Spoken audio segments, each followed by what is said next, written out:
like a lot of them. And so it doesn't strike me.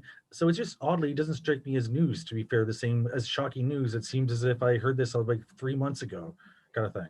To be fair, because in a lot of cases, you do hear them 3 months ago, and so do I. I try really hard to put the stuff we talk about in the context of the legacy media. That's what keeps us from getting banned at too many places.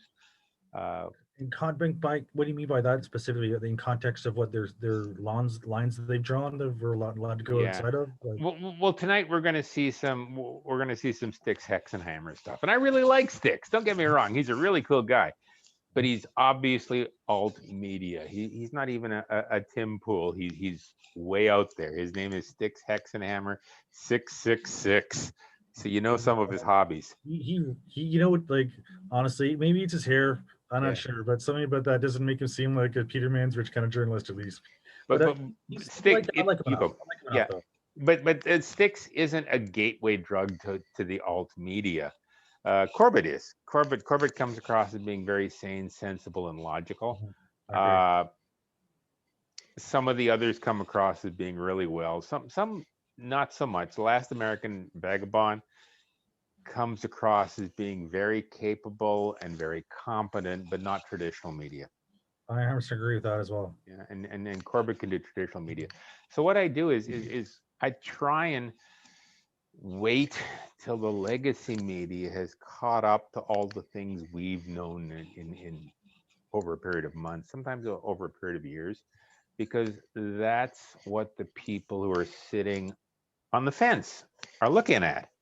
And then I want to, because I want to attract them. I want to give them some idea of what's really going on over. And they come to the party, they say, oh my God, even the legacy media is saying that the drugs are not perfectly safe and effective, even now, because nobody says they are. They, even the government of Canada website says these things are experimental. We're all involved in a massive test. Mm. Uh, and people, sane, rational people should know the context for the debate. I agree that they should. Yeah, But and, what the and hell? yeah, the only way they're going to get the idea is that. Anyway, I turned on the recording a few minutes ago. That's all good. That's where you got the diatribe for. Hey, while it's recording, Chuck, I have one question for you then. Okay. We read a book one time. Well, not together. It's not as if we're dating in bed, but you lent me a book that you had read, The Confessions of Being a Hitman. What was it called? Confessions of an Economic Hitman. No. That's when I lent you. I think the media. No, that's when I lent you. Oh, okay. The media. Trust me, I'm lying. Is what the book was actually called. Oh, okay. Yeah, I remember that book. Yeah. Right. So that one, it has such. It's almost as if Chuck and myself talk about these things, the scripts that he, not scripts rather, but his plans and predictions as our functional plan in many ways, as it turns out, Yeah. as he understood how to move a message from the low levels through various levels of social media up to eventually the mainstream. Yeah. And so Chuck and myself sometimes even talk about it, this book, and also about the message when we hear a story on the news that we published a bit further back that suddenly is on the mainstream media. And then, you know what? Then we give ourselves a little pat on the back. Yeah. Sometimes we Actually, influence the mainstream media, I know, it's nice. almost by accident. Sort of, actually, but Chuck, except for the fact that you and me talk about this and plan it. Yeah. I think it's about time to pull out the screen and see what's happening this week in Freedom Forum News. We are currently last week today. This is the March 15th edition. I am Chuck Black. This is Al Calder, and we are going to go through the last week's worth of news stories on Freedom Forum News. And it's been a really busy news week, especially today. We're going to start right at the bottom. Does that sound fair, Al? I'll say, Chuck. And I guess the bottom is, what do you think is the biggest story for this week? The biggest story I think is the AstraZeneca one. Or actually, if I change my answer, then I want to say the Newfoundland one refuses to release the pre-election coronavirus modeling. That's a big deal for story for me, for real. How come? Because the thing is, this is why this is directly impacting our democracy, right? Since they had used this as the reason why they had canceled the election. Let's pretend it's a test case for canceling elections. And Yeah. this would, I'd suggest, went fairly well then, and then they have no answers for it that they're going to release. What the fuck? Like, so now there's no one cares. Well, we may have had an answer, but we're not going to tell you what it was from. It's totally legitimate though. I swear, you just have to trust us. That doesn't fly forever. And like, this is a big story to me because it's showing that there's cracks in the system here. They're a bunch of liars. I would agree. In the case of Newfoundland and Labrador, they're not required to have an election until August, and they postponed the provincial election to, I think, the end of March 25th, according to this story. But because they have no data that they want to release, they have no justifications that they're willing to share publicly. The subtext is very much, as you say, Al, they can cancel an election at any time and they can keep it canceled for as long as they want. 2022, 2025, 2036. This is to me like a slap in the face for our crumbling democracy, what we call democracy that we have right now. Yeah. There's no accountability, and that's just a step in the wrong direction. Yeah. A giant step in the wrong direction. Even worse, the Newfoundland PC leader, a guy named Ches Crosby, said in public on CBC that he doubts the premier of the province used any real data to back up his decision. But then he called it irresponsible to hide whatever documents he has. So nobody believes he even has any documents. What a waste. A waste of what? Documents? Yeah, maybe a waste of documents. Yeah. Don't worry, Chuck. Good luck finding them. Anyway, how about one? I agree with you, but I also think that this article is very important as well. This is primarily European based. It's going to come to North America, Canada, and the US very, very soon. It's essentially AstraZeneca COVID-19 vaccine. Its release has been suspended all across Europe because of autoimmune reactions, the possibility of stroke, potential internal bleeding, and all this as the vaccine rollout continues in Canada, and we'll get into that in a little bit. But a lot of countries have canceled this. Denmark, Norway, Iceland, Austria, Bulgaria, Germany, the Netherlands, Ireland, France, Italy, 3 or 4 others in Europe, Democratic Republic of the Congo, and Thailand. They've all suspended their AstraZeneca vaccine rollout plans. This is compiled. Chuck, don't get too attached to them. They'll all be dead in 20 days. Yeah. This came to us by Global Research. It's on our RSS feed. They post some good articles. Global Research is a Canadian based news service out of a university in Canada. And evidently the shutdown came from a March 10th, 2021 post, an open letter from doctors and scientists to the European Medicines Agency regarding COVID-19 vaccine safety concerns. This is a public released letter in Europe on March 10th, and it pointed out some specific examples where the vaccine seems directly correlated to injuries and deaths. Now, correlation does not imply causation, but it's certainly a reasonable thing to search out and to confirm, to check, to make sure everything's okay. And that's what all these states are in the midst of doing. The European Medicines Agency, it's the EU department responsible for rolling out medicines. They are holding an emergency meeting on Thursday to consider their next move. And meanwhile, in how do I explain this? In Canada, all the COVID-19 vaccine rollouts, including the AstraZeneca vaccine, they're rolling out, and they're rolling out fast. This is Well, that's because, well, the good news is there's a lot of extra vaccinations from AstraZeneca left over because they're not allowed to because of all the health implications then. Yeah. And here's something which confuses me. While these efforts are being organized through the provincial healthcare agencies, they are being cheered on and supported and endorsed by Canada's chief health officer, Dr. Theresa Tam. I have no idea why she is so gung-ho and making sure this actually comes out and happens while she takes no direct responsibility for what's going on. Have you seen her on the trial run they had for this vaccine, this vaccination pandemic? Then a few years ago, then she was participated in it, where she was the news broadcaster or something like that in this faux pandemic they had back then, you know, and that she was heavily involved in it, is what I'll say. I don't know the details. I don't know the details. I heard the story, but I don't know the details. I mean, I guess it's probably for me telling them so often because it's such a odd coincidence then, you know, not causation check once again, but here we are, you know, her on TV, drill about a pandemic, you know, and announcing how they're going to control the media and how they're going to deal with people. So this is a coincidence, or you think not? I don't think there's such a coincidence as check.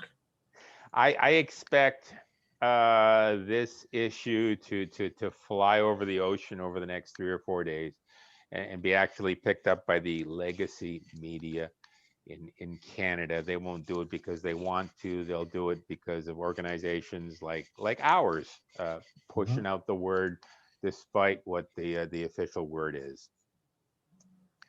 And I also, you go. You know what? It's funny. Reduce the observable thing, correct?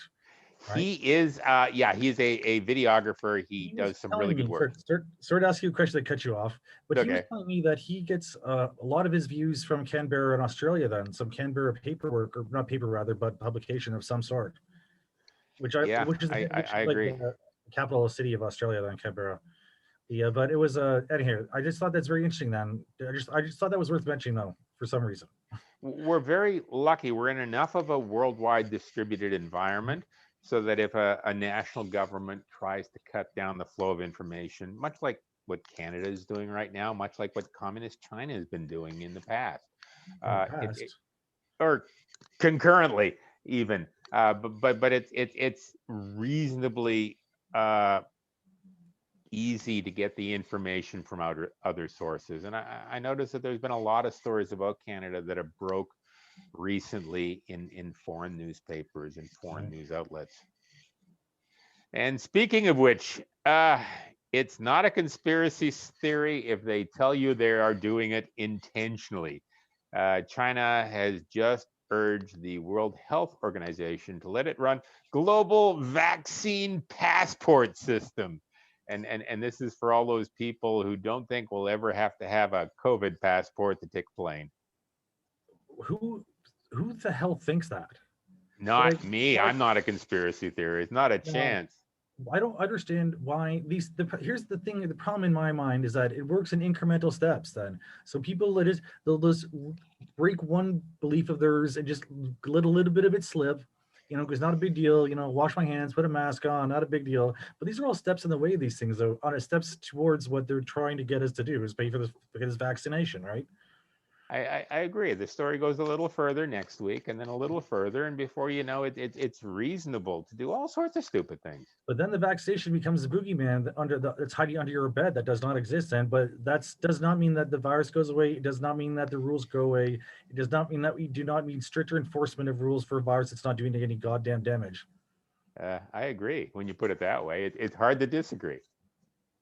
Goddamn right. You better watch your mouth. Goddamn right, Chuck.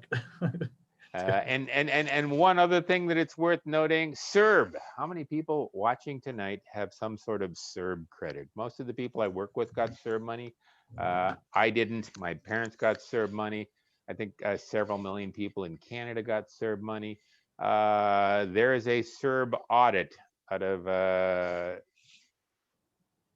Ottawa, which is expected on March 25th. We can't have a budget until that audit is finished. That is the word I'm getting, and that's why Trudeau in Ottawa first promised a budget and then changed his mind. He's waiting for this CERB audit, and he's going to wait longer. The program's 240% over budget. If I was 200% over budget, I would be canned immediately, no matter what I was doing. Well, maybe no. Apparently not. Like, since this budget is coming in disastrous, it looks like, and I guarantee you that we will not know the true numbers as well. I agree with that 100%. Yeah. They will fuck with these numbers to make them look as good as they can, and they'll still look like monsters. Yeah. Seriously, well, here's the thing though. What is it read in here that this is going to be more than they have spent on the budget for the defense? More than the budget for the defense. Yes. Not that I'm a huge fan of military spending in wars kind of thing, but it's a big operation for sure though. That it's a big, we know what happens is we got to spend a lot of cash to keep running. That's a big expense. Yeah. Right. And this is more expensive than that. So this has become overtaken our priorities in Canada now, national defense for military wise, as opposed to vaccination wise. Then yeah, it kind of makes me wonder. Then is this the corporate takeover of the military, like of the? I'm not, just in a vague sense though. Like, but I don't know. What bugs me is that the article goes on to note that like 50% of all the Canadian dollars ever printed were printed in 2020. And that's not unusual for nations these days. 40% of all the money ever printed, all the greenbacks ever printed in the United States were printed in 2020. This is more money than all the quantitative easings. This is more money than World War II. I'm seeing stories in smaller regions, not so much Toronto, not so much Ottawa, but in Winnipeg, in Calgary, in Peace River, where my parents live, in Saskatoon, and the cost of bread is starting to increase. This causes me no end of concern. But, Ottawa, they'll tell us eventually what's going on. Why would they ever lie to us? Chuck, don't worry, they're fine. And then we go on to our my favorite story. We mentioned six hexenhammers, 666. That's the gentleman right there. Let's click on the story. COVID is now endemic, according to a variety of public health experts that Sticks mentioned in his 4-minute rant this morning. He does 4-minute rants a day. Some are on YouTube. Some are on other channels. He's got a channel on Brighteon. He's got a channel on BitChute, and he's been mentioning this for months, based on reasonable scientific evidence that every virus known to man starts out as a pandemic, and it kills a certain amount of people, and then it becomes integrated into the environment. It becomes endemic. Everybody's got it. Everybody is going to get it in the future, but it doesn't kill quite so many people anymore, and it's just something we have to live with. And it sounds almost like the flu virus. Then I know that we're talking about here, but speaking about what he's talking about, though, what I appreciate about him is that has a lot of people who watch him. Yes, he does. Like 500,000. The most popular. He's got more than he's got more than most Fox News television programs. Danzig wants his hair back and his viewers back, I bet.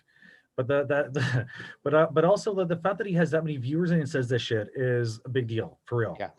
I'm not suggesting, neither would he, that he is the first person to invent this stuff, because it's been around for a while. He's just propagating it, and it's noteworthy that someone's doing it, and he's got the viewership to prove that people care about it. He's pretty good. He's got a history of being a reasonable, sane man in a room full of crazy people. That's why it's easy to sound, in the world of the blind, the one-eyed man, is king. And I think that he watches the viewership, the independent alternative media stuff that he's kind of doing, that we are sort of doing, and picks up things that the mainstream is completely fucking up on, and tells the rest of the world, and has with his perspective, and people like it. So it grants him the ability to do this for like full-time job. Good on him. I have no idea. He's been doing this for about 10, 15 years. He makes a living out of it. I have no idea why somebody on a major network didn't hire him for 10 times the money he's making, and first off, neuter him, and second off, give him a far more legacy type platform. Maybe he's just too smart to buy into that. Well, here's thinking of that, the new Ben Swan and his ICE platform. I do know Ben Swan. Ben Right. Swan looks sane, and Ben Swan does some interesting stuff too. You know, Ben Swan looks like the kind of guy you could introduce to your mother if you're dating him. Yeah. And the thing is, I like what he does, but he has his own platform too, though, right? Yeah. He's hosting other people on it then. Yeah. And it's very nice that these things are all coming together then. But let's say Stixhammer goes and signs up with him. I'm not even sure how that works, the finances of anything like that. Maybe that's the problem overall for the whole economy for what we do. But does he go on that? Ben Swan, you know, do we go on that? Does, you know what I mean? The intermingling of that is who gets the money and where does it come from? Yeah, I think there's so many options and so many changes. I think that's one of the reasons I want to be in the media these days, because I think there's money to be made. I think there's options to be done, options to be had, and we're lucky. We got a really smart group of peers, not just in Canada. Hexenhammer was in Amsterdam for a couple of years. He's an American citizen, and he gets to travel all over the world. He is a fun person. I don't even think he's a peer. I think he's far ahead of us. But maybe one day we'll catch up. Steps in front of us for sure. Obviously, we're something at what amount of viewers he has called alien at the end of it that he's got that we don't. Yeah. Two more stories that I think are important. Yeah. I'm going to start with the transfer story. This is almost a full week old. 10,000 people from Toronto visited Blue Mountains on the weekend. Blue Mountains doesn't have any lockdown. All their stores are open. They went skiing. They went shopping. Looks beautiful. Pardon me? Looks beautiful. It is. It is beautiful. And the legacy media, all they could say was potential deadly third wave, even though the disease is endemic now, even though the disease is seasonal. It you know, the people who catch it go down in the summer. But you know, nobody should leave their home. Nobody should go outside. No one should have any fun. Why do you think that is, Chuck? Like, why are they doing that? I don't know. I think it's somebody once told me that you can't ferment revolution unless there's coffee houses or beer parlors or restaurants, or people can't get together socially. And maybe that's it. Maybe we're all supposed to be little mice or little rats, and we're never supposed to go outside anymore. Don't we have a constitution to make sure that we have these things happening though? Yeah, but we talked about that last week. Yeah. No judge wants to make a decision based on the law right now. You know what? As true as that might be, Chuck, it does not mean it's not still super important. Like, yeah, and I'm not going to stop talking. The thing is, this is a big deal. If this is all that anyone talked about, this would go away, you know. But here we are. I'm not blaming anyone specifically, but just if this was our national discourse about the Constitution instead of about how I could say that something may or may not be good for me, that would be a much different spot to be in. That. Yeah. I guess we'd have to have someone expensive marketing our constitutional rights for us instead of vaccines. Speaking of constitutional rights, here's the part of the story that really annoys me.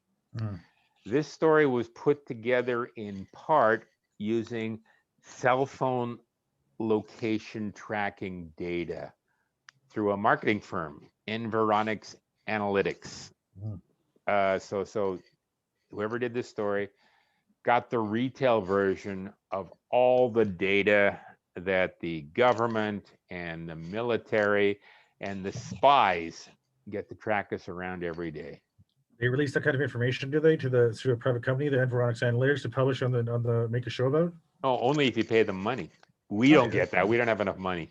So is it, so they're not specifically a government operation then, you're saying? No, it's not even a government operation. It's just a plugged in private sector operation. Yeah. What's the difference in government and corporations these days then, anyway, right? Surprisingly little. Very surprisingly little. And the second part of this story is that Tim Pool, we mentioned Tim Pool earlier. I like Tim Pool.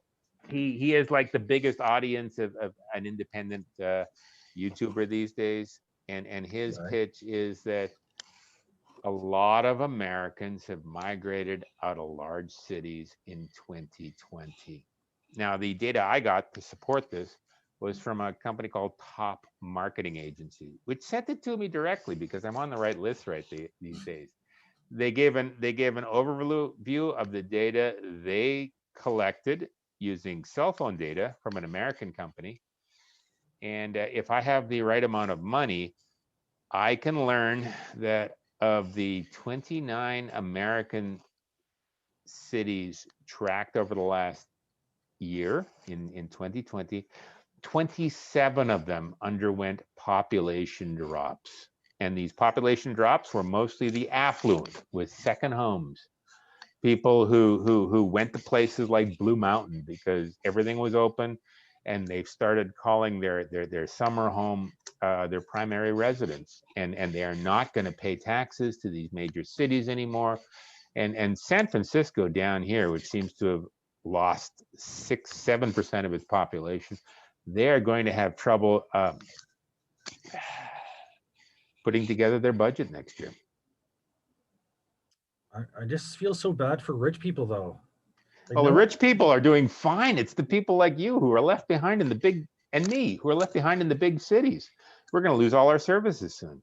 well, first of all, I'm in Whitby, and Mhm. you know, I've already escaped the big city problems. That the fact I go there, the fact that I work there, go there all the time, notwithstanding.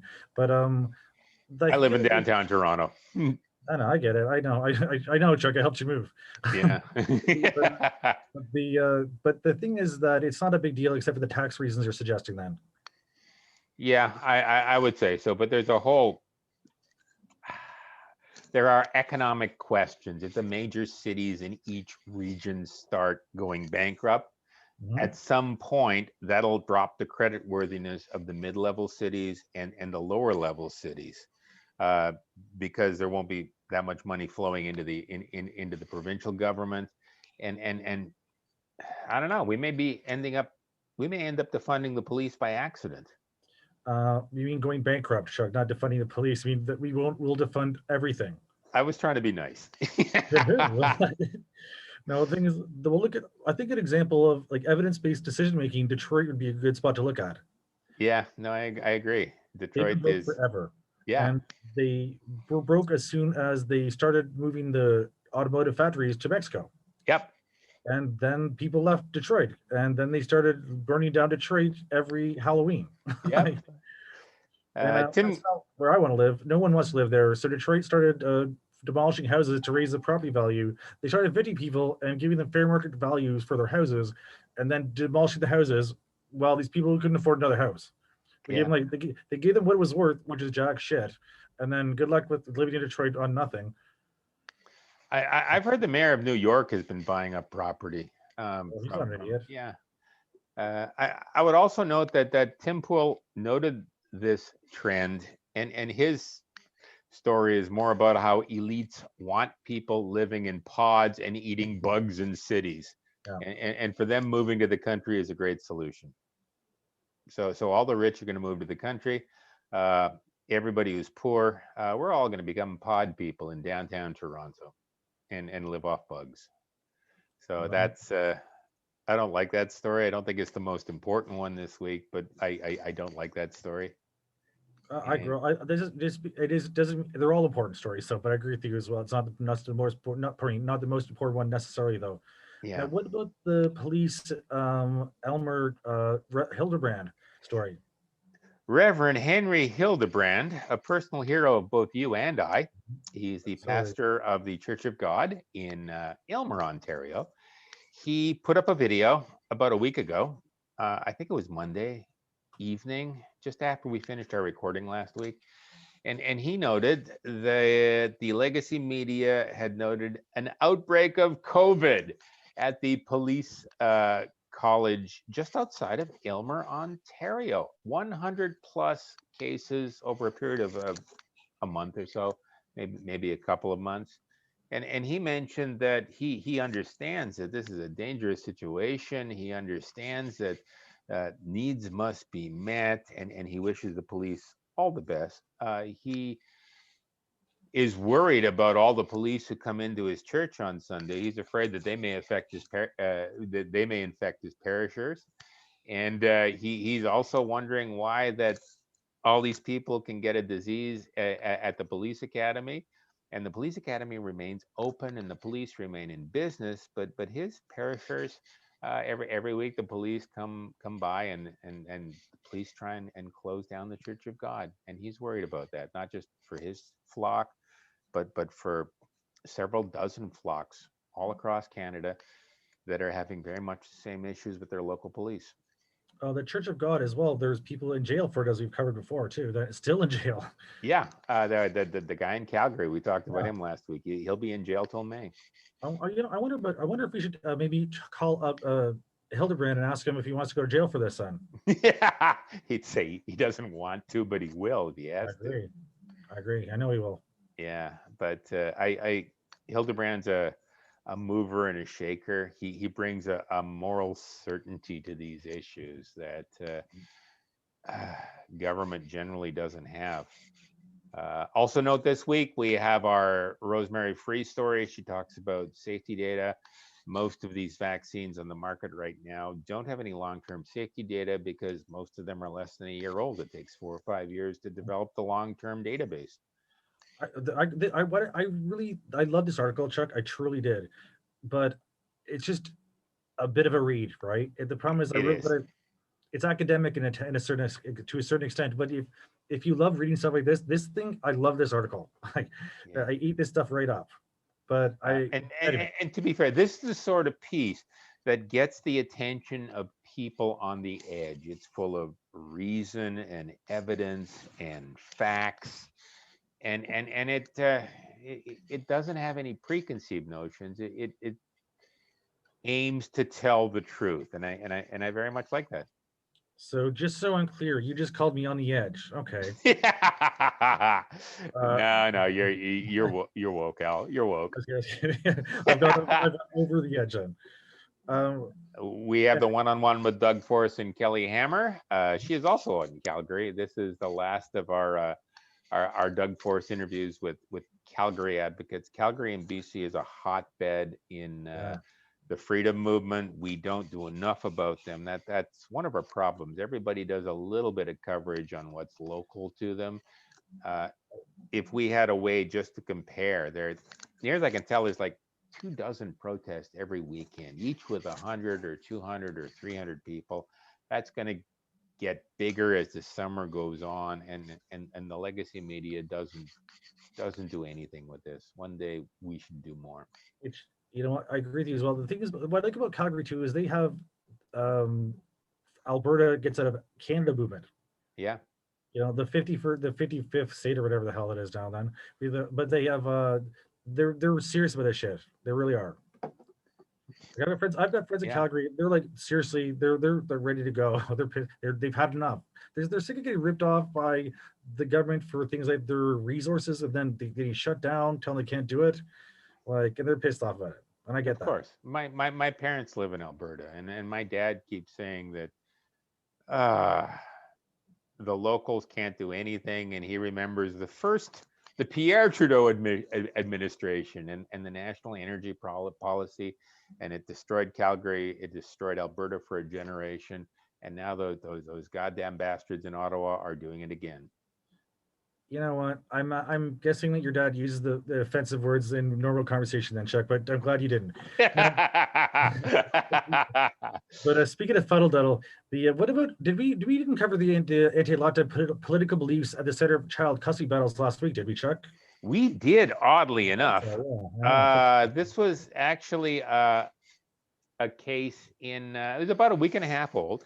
Somebody in the lockdown or somebody in the freedom movement who was going through a divorce, and he was denied custody of his kid because of his political beliefs. We've covered it. If we've covered it, we've covered it though, right? Yeah. This is more of an intellectual description of what happened. And this guy's point is that now it's part of case law. Other people are going to be able to reference it. And he thinks it's an actually very bad thing. That's terribly important. I agree. The thing is, people don't understand. I went to Oscar Hall Law School. I Yeah. have a law degree. I'm not a lawyer. I'm one of the good guys. But the reality is that it's still forever. It's part of case law now. That forever. And the strange thing is they will print this up and keep it in actual writing in books. And digital media can be changed always. Yeah. Now this is a part of permanent law. It's just Yeah. how it This is works. going to be put in books now. That's the way, just the way it works then. And it'll be used in other cases that are only tangentially related to it to make it further enshrined. Yes. Anyway, This causes me no end of pain and suffering.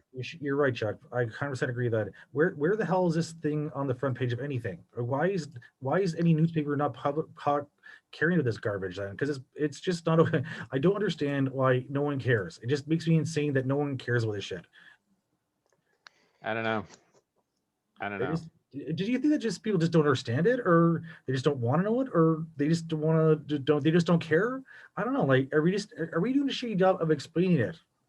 Because I I feel think like I've talked to you about this in the past. Remember, in a society where you're safer if you duck your head in the sand and pretend not to see anything, there will always be a certain percentage of people who do that. yeah, the lawnmower will still go over the hole for when you put your head up, though. It'll just be stronger. Yeah. But that doesn't matter. That you're right, Chuck. I'm just angry. Yeah. I guess what I'm just seeing is I'm just pissed off about it more than anything. And did we miss anything? It looks like we got all the stories this week. You Yeah. see our ad for DVD Canada. I hope everybody here supports the organization because they are our first sponsor. We will have a second and a third sponsor over the next few days. We also have a page on the website where people can give us money. So I would encourage you, if you feel like we're doing a good job, to give us money, because I'm still hankering for scotch. I think Al wants more than macaroni and cheese for dinner. Oh, listen, Chuck. I'm just sick of buying Chuck Scotch. I, I would also encourage you, if you like what we are doing, we're trying to provide context for everything that happens in the crazy world we live in. If you like what we are doing, click like, click comment, click share, click subscribe on YouTube, on BitChute, on our Brighteon account, anywhere you see us, because that helps feed the algorithms and that helps get us greater notoriety. Chuck, to be fair, I don't care what you're saying with your algorithm, but the reality is what we could use are people who have a show that they want us to put out through our distribution network, for real. Yeah, Like, absolutely correct. some, You saw the Rosemary piece. You saw the one-on-one with Doug Forrest piece. oh, Yes. there's quality stuff too. Like the reality is that those are good quality pieces, and I don't have time for that stuff. Like, I couldn't do all that stuff and put ties on, etc. But but if someone has shows ready, someone return to my posting for a job, Chuck. I forgot to tell you that they had a show that they've been doing. They want to talk about with us. It made me think that That is wonderful. That allows us to spend our time distributing the content and exactly. getting the news out to who needs it. And And drinking scotch, just like real journalists are meant to be doing. absolutely, absolutely. It's just natural. It seems like a natural way of the world working then. But I want to make sure that people can see that we want people who, if they have ready content to go, things like articles that they want us to proofread and publish quickly, or links to things that they're doing within their organizations, etc. Make it easy for us to publish this stuff, and we will. Seriously, we want to get the news out there too. We're on the same side as people who want to publish this stuff. We're free speech. Absolutely. Go to our website, connect with us, and we'll see what we can do to help you. Apply for the job. Is that the thing? What's the job thing say, Chuck? I don't know what it says. Let me You're see. the one who put it up, Chuck, not me. We got to go. We're like at 50 minutes right now. We're looking for smart people who do things. Oh, Chuck, you're the one, Chuck. Perfect. Like, there's marketing 101 right there. Someone called Chuck Black. He knows how to get the story across. And we're looking for smart people who do things. Exactly. So don't just stand there. Sign up now. Unpaid work can advance your career, and we've got one person who's volunteered already. We've got different categories that we need help in. All you do is put your name down there, put your email down there, a phone number, a good time to call, and Al will get back to you. Yes, they've heard enough, you Chuck. They probably already stopped listening. Let's get this thing over with. So we can go to bed, Chuck. I'm gonna wind up the show tonight. I think we've been talking for 40 Yeah. minutes, and that's Yeah. I know I'm bored with me, but Yeah, I've seen that too. that's all for tonight, and we'll be back next week about this time. Good show, Chuck. Talk to you soon. Bye bye.